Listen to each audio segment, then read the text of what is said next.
प्रश्नावली 2.3 में हम लोग प्रश्न क्रमांक 1 का दूसरा क्वेश्चन करेंगे। इसमें भी हमें विभाजन एल्गोरिथम प्रयोग करके px को gx से भाग देने पर भागफल और शेषफल ज्ञात करना है। तो सबसे पहले जो हमें लिखा है उसको हम ज्यों का त्यों लिख लेंगे, दिया है हमें।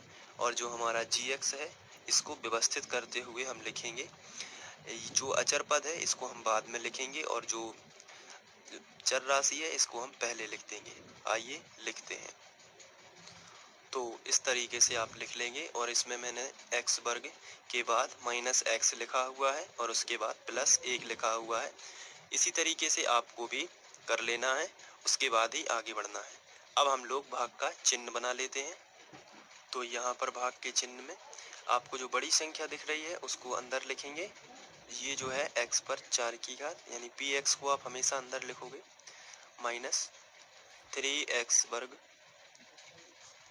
प्लस 4x प्लस 5 और जो gx है उसको आप बाहर लिखोगे और इसको आप यहाँ पर लिख सकते हो, यहाँ पर x वर्ग माइनस x प्लस 1।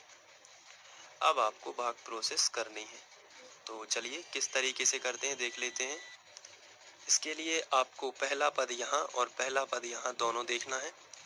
तो यहाँ पर x पर 4 की घात है और यहाँ पर x पर 2 की घात है। तो यहाँ पर x पर 2 की घात की कमी पड़ रही है।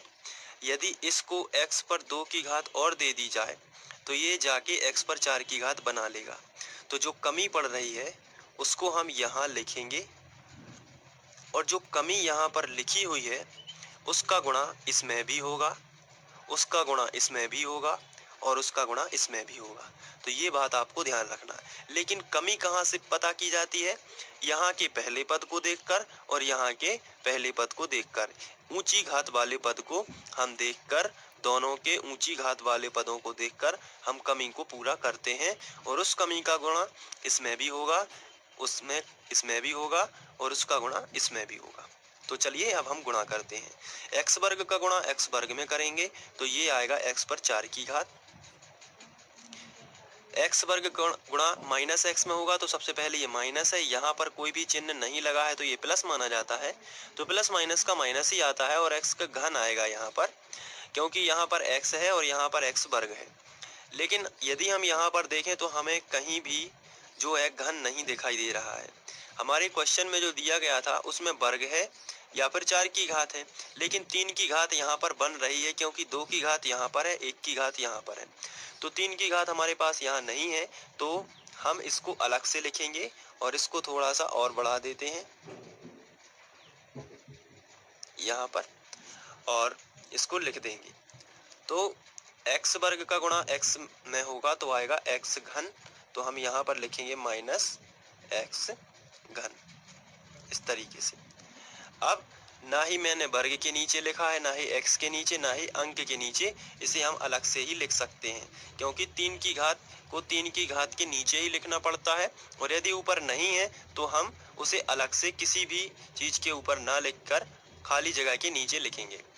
इसके बाद हमने x वर्ग का गुणा 1 में भी करना है तो x वर्ग एकम x वर्ग होगा तो यहाँ पर हम लिख सकते हैं क्योंकि प्लस का ही आएगा और साथ में, और वर्ग के नीचे वर्ग हम लिख सकते हैं x वर्ग एकम x वर्ग। अब हम लाइन खींच देते हैं।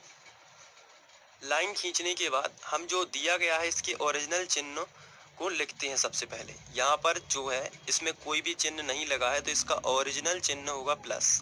ये प्लस लगा ही है और ये माइनस लगा ही है। अब इन ओरिजिनल चिन्हों में हम गोला लगाएंगे और इसकी जगह पर विपरीत चिन्ह लिखेंगे। जैसे प्लस का है तो माइनस का, ये प्लस का है तो माइनस का, और ये माइनस का है तो क्या का हो जाएगा प्लस का। इसके बाद हम यहाँ प्लस का x पर 4 की घात और माइनस का x पर 4 की घात ये दोनों कैंसिल हो जाएंगे। अब यहाँ पर हम देखते हैं, हम शुरुआत करेंगे सबसे ऊंची घात से यहाँ पर, लेकिन सबसे ऊंची घात है x घन की। यहाँ पर आप देख रहे हो तो सबसे ऊंची घात किसकी है? x घन की, और वो भी प्लस का बन चुका है तो इसको हम आगे जाके यहाँ पर लिख सकते हैं। सबसे पहले तो यहाँ हम x घन को लिख लेते हैं सबसे पहले, तो उसके बाद हम वर्ग को फिर ये सब चीज़ें लिख सकते हैं। तो जो अकेला था, खाली था, इसको हमने यहाँ पर लिख दिया है। अब इसको दोबारा लिखने की जरूरत नहीं होगी। अब हम वापस से यहाँ ध्यान देते हैं। -3x² और -x², माइनस का 3 और माइनस का x², ये जाके बनेगा माइनस का ही 4x²। इसके बाद ये ज्यों का त्यों दोनों संख्याएं उतरेंगी नीचे, 4x + 5, और इसको तो मैंने पहले ही लिख दिया है। पहले क्यों लिखा है? क्योंकि इसकी ऊंची घात थी, तो हम ये चाह रहे हैं कि सबसे ऊंची घात पहले ही रहे, तो इस तरीके से हमने इसे लिख दिया है।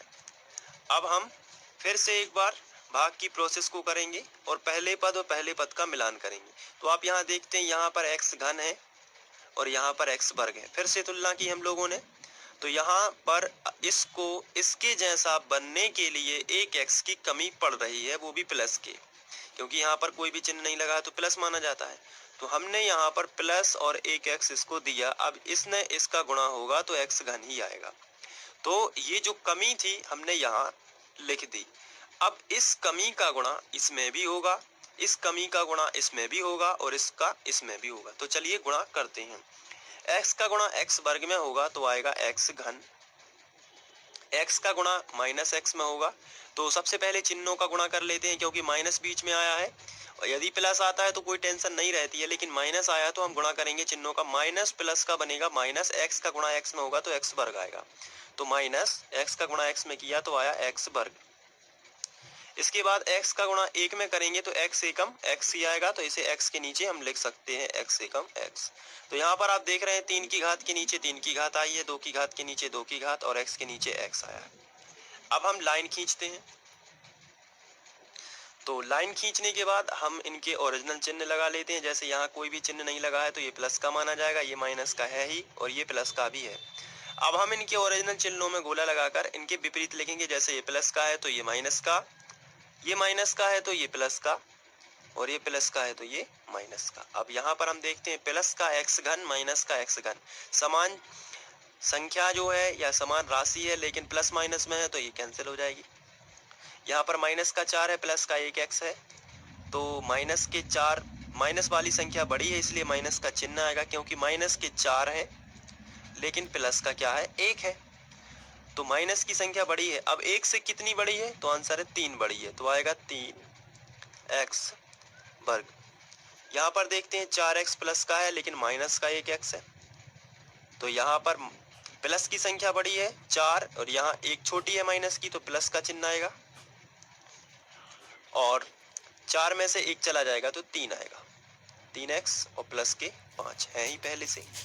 अब यहाँ पर हम फिर से इस वाले की कमी और इसमें कमी देखते हैं। यहाँ पर x² है, यहाँ पर भी x² है, मतलब घातें समान है। लेकिन माइनस का 3 यहाँ पर है, माइनस का 3 लेकिन यहाँ पर नहीं है, तो कमी कितने की पड़ जाती है यहाँ पर? -3 की। तो हम यहाँ पर लिखेंगे -3 और -3 का गुणा इसमें भी होगा, -3 का गुणा इसमें भी होगा और -3 का गुणा इसमें भी होगा। तो चलिए करते हैं। तो -3 का गुणा सबसे पहले x² में होगा तो आएगा -3x²। इसके बाद -3 का गुणा -x में होगा तो माइनस माइनस का क्या हो जाएगा? प्लस, और 3 का गुणा x में होगा तो 3x, तो ये आएगा +3x। इसके बाद आप यहाँ पे -3 का गुणा 1 में करेंगे तो प्लस माइनस का पहले क्या बनेगा? माइनस, क्योंकि अलग अलग चिन्हों का माइनस ही बनता है, तो यहाँ माइनस लगा देता हूँ पहले, और 3 एकम 3 हो जाएगा। अब हम लाइन खींच देते हैं। लाइन खींचने के बाद हम ओरिजिनल चिन्हों में गोला लगाकर उनके विपरीत, जैसे प्लस का है, माइनस का है तो प्लस का, प्लस का है तो माइनस का, माइनस का है तो प्लस का कर देते हैं। ये दोनों माइनस का 3x² प्लस का 3x², ये दोनों कैंसिल हो जाते हैं। यहाँ +3x -3x ये भी कैंसिल हो जाते हैं और 5 और 3 8 हो जाता है। तो यहाँ पर आप सिंगल 8 ही बचा है जो कि शेषफल है, और ये क्या है? भागफल। तो हम लिखेंगे अतः भागफल बराबर, देख लेते हैं कितना है भागफल, x² + x - 3। तो यहाँ पर हम लिखेंगे अतः भागफल बराबर x² + x - 3, और शेषफल जो है वो आया है 8 प्लस का, तो प्लस का 8 लिख देते हैं। इस तरीके से ये सॉल्व हो जाएगा। तो हम लोगों ने प्रश्न क्रमांक 1 का दूसरा क्वेश्चन भी सॉल्व कर लिया है। इसके बाद हम लोग तीसरा क्वेश्चन सॉल्व